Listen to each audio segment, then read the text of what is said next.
senateri w'ibihe byose, gupfa akiri muto, perezida ushaje Joe Biden.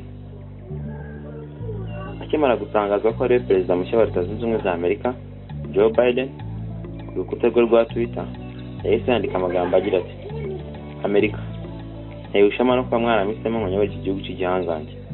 Umurimo dutegereje ni munini, ariko mbijeje ibi: nzaba perezida w'Abanyamerika bose, waba warantoye cyangwa utarantoye. Nzatatira icyizere mwambonyemo. Joe Biden ni umugabo ufite inararibonye muri politike, dore ko yarimo kuva mu 1970 ubwo yinjiraga muri Sena ya Leta Zunze Ubumwe za Amerika. Azwiho imvugo ireshya benshi. Ku majwi 288 havuzwe amajwi y'itsinda ritora bwa nyuma rihagarariye rubanda. Biden yatoreye kuyobora iki gihugu cy'igihanganye nka Leta Zunze Ubumwe za Amerika hatsinze Donald Trump wari usanzwe ku butegetsi. Ni ibintu byabayeho gake gashoboka ko wari usanzwe ku butegetsi atongera gutorerwa indi manda. Uwo byari bivuga kubaho na bene umurepublican George Herbert Bush watsinzwe na Bill Clinton ubwo yagezaga kwiyamamariza manda ya kabiri bikanga burundu. Gutsinda kwa Joe Biden ntabwo gusubirwaho kuko Trump ntandi mahitamo afite uretse gusohoka muri White House. Kigaragaza ko Biden yaba yaratsinze amatora kera, ariko Amerika ikabanza kwitona ngo ibanze inde perezida wayo mushya, nuko ku munsi wa nyuma hari hasigaye leta enye. Ariko Biden akimara gutsinda muri Pennsylvania avuka, izindi zari zisigaye zari zitangaza amajwi yazo. Eshatu muri zo Biden arazitsinda nk'uko byari byitezwe, naho Trump atsindamo imwe, ibitari ku gice bimumarira. Ntabwo ari ibintu byari byoroshye kuko henshi muri Leta Zunze Ubumwe za Amerika zituwe n'abantu benshi, ari nazo zitanga amahirwe yo kuba perezida. Wasangaga abakandida bombi barabanje kumera nk'abazigaba. Uretse ko Biden yaje kwereka igihanze Trump ubwo yatsindaga muri Leta ya California, byasabaga nibura amajwi 270 ngo umukandida yegukane intsinzi. Biden yahanganye na Trump mu gihe cy'iminsi 2 ya mbere yo kubara amajwi, ariko mu minsi 3 ya nyuma Biden agenda imbere ya Trump. Mu mijyi itandukanye Leta Zunze Ubumwe za Amerika, abambari ba Joe Biden barimo barapfundura za champagne, abandi barimo barabyina umusotoramano bishimiye intsinzi. Mu bandi bishimiye intsinzi ya Joe Biden ni Mitt Romney, uyu ni umurepublican wari inyuma ya Trump yanahanganye na Obama mu matora yo muri 2010. Yagize ati: turabizi neza ko yaba Biden ndetse na Vice President we Kamala Harris bose ari abantu beza kandi bazashobora akazi kabo. Turimo turasenga Imana ngo izabashoboze akazi kabo. Undi ni Barack Hussein Jr. Obama, kandi biranumvikana. Yagize ati: cyane yerega inshuti yanjye Joe Biden na Kamala Harris, Perezida na Vice President wa Amerika y'ahazaza. Abayobozi batandukanye ku isi barimo Angela Merkel, inshuti y'abademokrate, Emmanuel Macron, perezida w'Ubufaransa, Boris Johnson n'abandi benshi mu Burayi barimo barandika ubutumwa bwa Twitter bishimira intsinzi ya Joe Biden. Sindi mpamvu abayobozi bo mu Burayi barimo bishimira intsinzi ya Biden. Barabizi neza ko Trump yari yamaze kuvana Leta Zunze Ubumwe za Amerika mu masezerano ya Paris yo kugabanya ibyuka byoherezwa mu kirere no kubungabunga agakingirizo k'izuba kitwa ozone layer. Yizeye ko Biden azahita asubiza iki gihugu mu masezerano ya Paris. Ikindi kandi nuko Trump yashwanye bikomeye n'imiryango ishamikiye ku muryango w'abibumbye nka OMS, yagabanyijemo amafaranga kimwe n'inkunga mu miryango mpuzamahanga Amerika yashyiragamo, Trump akayagabanya. Uretse kubyina intsinzi no gutsinda mu buryo budasubirwaho kwa Joe Biden, uyu mugabo Joe Biden yaciye n'agahigo kataracibwa n'undi mukandida mu mateka ya Leta Zunze Ubumwe za Amerika. Mu majwi rusange ubu Joe Biden arabarirwa miliyoni 74,857, ahita aca agahigo kari karashyizweho na Barack Hussein Obama wari watsinze afite miliyoni 39,400. Aya majwi nta wundi mukandida wo muri Amerika wigeze ayagira mu mateka ya Leta Zunze Ubumwe za Amerika. Imyaka irenda gukaba bakaba 300 nta uragira aya majwi. Wari washyizeho agahigo ni Barack Hussein Obama Jr. muri 2008 ubwo yagiraga amajwi miliyoni 39,400. Amerika yose yavugije impundu kubera ingano y'amajwi ku mukandida umwe, ariko Biden yatsindiye kwa perezida anakura akagahigo kategeze gakorwa n'undi muntu wari wese mu mateka ya Leta Zunze Ubumwe za Amerika uretse Barack Hussein Obama. Donald Trump yakomeje kuvuga ko yibwa amajwi ibi nta byitayeho kubera impamvu imwe. Mu myaka 170 ishize Amerika habarurwa amajwi muri ubu buryo. Ubushakashatsi bwakozwe bugaragaza ko 99.8% by'abatoye bagaragaje ko kubarura amajwi binyuzwa mu mucyo n'ubwisanzure buhagije, bikanagaragaza ko ikigero cyo kwiba amajwi muri Amerika kiba kiri ku ijanisha ryazo n'ibice 2%. Gutsinda kwa Joe Biden birangiza guhangana kwa hagati y'Abanyamerika baturuka mu mashyaka abiri akomeye. Ndetse ubu itangazamakuru ry'Abanyamerika barimo barandika bati time to reunite, ni igihe cyo kwishyira hamwe tukayoboka perezida mushya. Kandi ni nawo umuco w'Abanyamerika ko nyuma y'amatora bashyira hasi ubukeba bagakorana n'ubuyobozi bugiyeho. Umugabo ugiye kubana n'isi ari perezida w'igihugu gikomeye ni muntu ki? ubu niwe muntu utoreye kubera Amerika afite imyaka myinshi kurusha abandi bamubanjirije. Joseph Robinette Biden Jr. wavutse tariki ya 20 Ugushyingo 1942 avukira mu bitaro byitiriwe Mutagatifu Maria Wisconsin ho muri Pennsylvania. Ababyeyi be ni Catherine Eugene Biden wabaye hagati y'1917 na 2010 ndetse na Joseph Robinette Biden.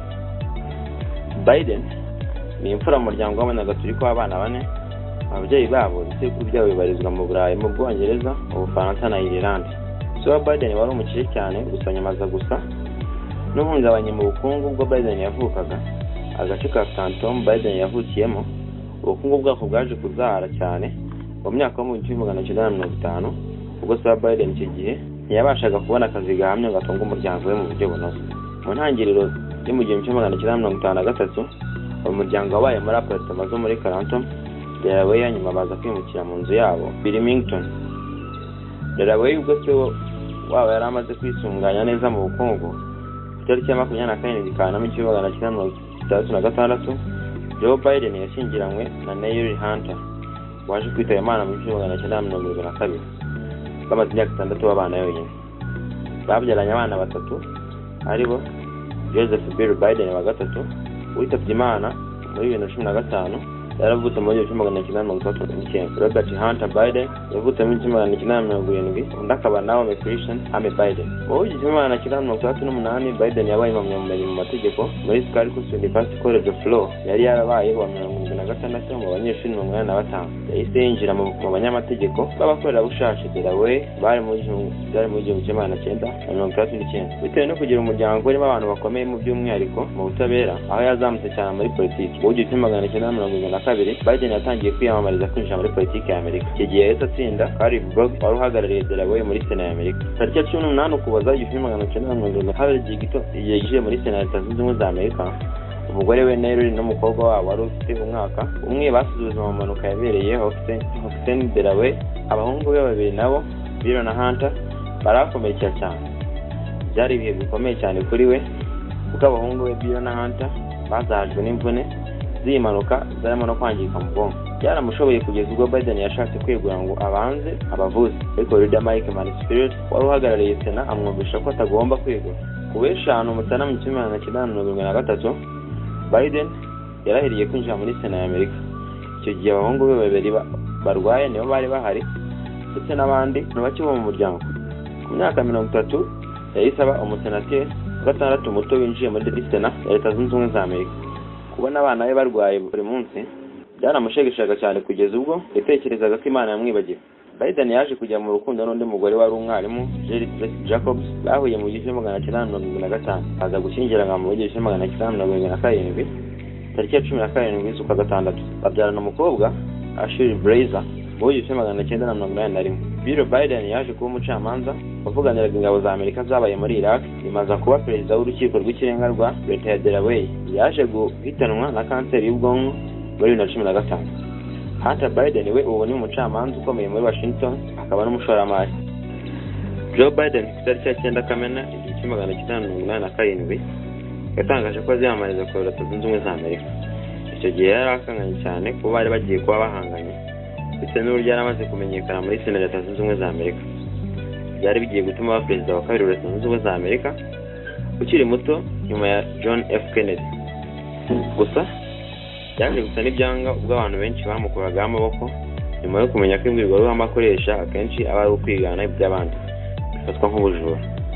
Byatumye kandidatire ayikuramo ngo kuko yari amaze kugenda agaragara nabi bitewe n'amakosa yakoze mu myaka yari yaratambutse. Kwa kabiri 1988 nyuma yo kumara igihe kinini ababarije Biden yashyizwe mu mbangukiragutabara ajyanwa mu ivuriro rya Walter Reed Army Medical Center ngo abagwe. Yabazwe ubwonko bwari bwaramaze kugaragaza ko butari ku murongo neza cyangwa se bujagaraye. Ubwo yari ari gukira aho bari bamaze kumuvura yongeye guhura n'indwara zifata ibihaha zigatuma uhumeka itigana. Byatumye amara amezi agera kuri 7 atagaragara muri Sena ya Leta Zunze Ubumwe za Amerika. Biden umwe mu bantu barambye muri Sena ya Leta Zunze Ubumwe za Amerika ndetse anagwa no kugira uruhare rukomeye muri imwe mu myanzuro yagiye ifatwa mu gihe nko kuri iyi Sena. Mu 1999 mu ntambara yo muri Kosovo, Biden yashyigikiye umugambi wa NATO wo kwatsa umuriro wa bombe kuri Yugoslavia yari ihanganye n'inyeshyamba zo muri Albania. Iki gihe we na John McCain basabye Perezida Clinton bifashisha imbaraga zishoboka zose zirimo ingabo zo ku butaka ngo bahangane n'ubutegetsi bwa Yugoslavia bashinjaga ivangura ku bwoko bw'Abanyarabania muri Kosovo. Uretse ibi kandi Biden yongeye kumenyekana cyane ubwo yashyigikiraga intambara yo muri Afghanistan muri 2001 yo gukura abatalibani ku butegetsi ngo igihugu kitazaba indiri y'umutwe w'iterabwoba wa Al-Qaeda. Biden yumvikanye avuga ko icyo gihe cyo basabaga cyose bagombaga gushyira perezida wa Sena ya Leta Zunze Ubumwe za Amerika mu gashami gashinzwe ububanyi n'amahanga. Muri 2002 Biden yatangaje ko Saddam Hussein ari ikibazo gikomeye ku mutekano w'igihugu kandi ko agomba kugizwa. Biza kurangira hatowe ko Amerika igarurira Iraq. Mu matora yo muri 2008 Joe Biden yashakaga kwiyamamaza ariko biza kurangira kwiyemo kandidatire yo kubera Barack Obama wari umuri imbere mu ibanga. Obama yabwiye Biden ko ari kumushakira umwanya ukomeye mu butegetsi ubwo azaba abaye gusa Biden yabiteye utwatsi. Umwanya yavugaga wari ukuba vice president. Biden yabanje kuvuga ko byatuma abura umwanya ukomeye n'ijambo muri Sena. Gusa biza kurangira yindi ibitekerezo yiyemeza kubera Obama vice president. Umwanya yamaze imyaka igera mu 8 ategekana na Barack Obama. Ubwo manda yabo yari irangiye, itangazamakuru bitandukanye hagati y'umwaka wa 2016 na 2019 byagaragazaga ko Biden nk'umuntu ushobora kuba umukandida ukwiriye mu matora ya Leta Zunze Ubumwe za Amerika wa 2020 ahari ngabikore. Ntabwo yabihakanaga gusa ntiyanatobораga ngo abyemeze. Nyuma yaje gutangaza ati yiyamamaza niba nkibasha gutera agatambwe. Icyo wamenya kuri uyu mugabo ni uko yatorewe inshuro 3 zose kujya muri Sena ya Leta Zunze Ubumwe za Amerika. Akaba kandi yarabaye vice president wa 47 w'iki gihugu. Akiri muto yari afite ingorane ikomeye cyane y'ubumuga bwo kutavuga neza mu buryo busanzwe. Yakomeje kugeza yiga mu mashuri yisumbuye. Yaje kubikira akoresheje uburyo bwo kwitoza kuvuga ari imbere y'indorerwamo.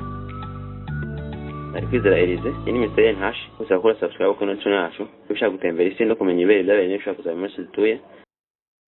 Murakoze, ndabashimiye.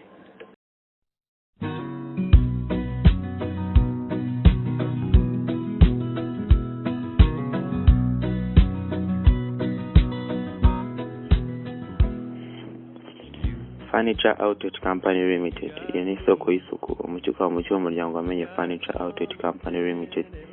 Akorerwa ibiryoheye ijisho biramba bitanga umunezero kwa biribye n'abitunze kugeza gukorana akifuza kwagaruka kenshi. Shimiye Furniture Outlet Company Limited yavuze iti nta mpamvu yo kujya imahanga. Ni mahera hafi intebe z'uruhu runoze amabara ajyanye n'amahitamo yawe. Zimwe icaramo ukavimvira amara agataha ku mutima. Mune ubwireza gariderobe utubati ibitanda by'ubwoko bwose intebe z'ahantu hose nko mu rusengero muri salamanje muri jardin n'ahandi hose ushaka. Ndakubuza kutagira impungenge zo kugira ikibazo akorera ko byose bijyanye na meuble urabihasanga keretse ibitabo. Ese nawe turi gushama no gutunga made in Rwanda mu nzu yawe. Ibyo byose twavuze haruguru hari inzira imwe yo kubigeraho. Ndavuga kugira amahoro ku mutima no gutunga made in Rwanda mu nzu yawe. No gufata telefone yawe ugahamagara cyangwa ukatwandikira kuri WhatsApp kuri 07887878 cyangwa twandikira kuri email yacu ariyo harimana325@gmail.com cyangwa kadusura aho dukorera mu Gakinjiro. Nimuze muri isanga.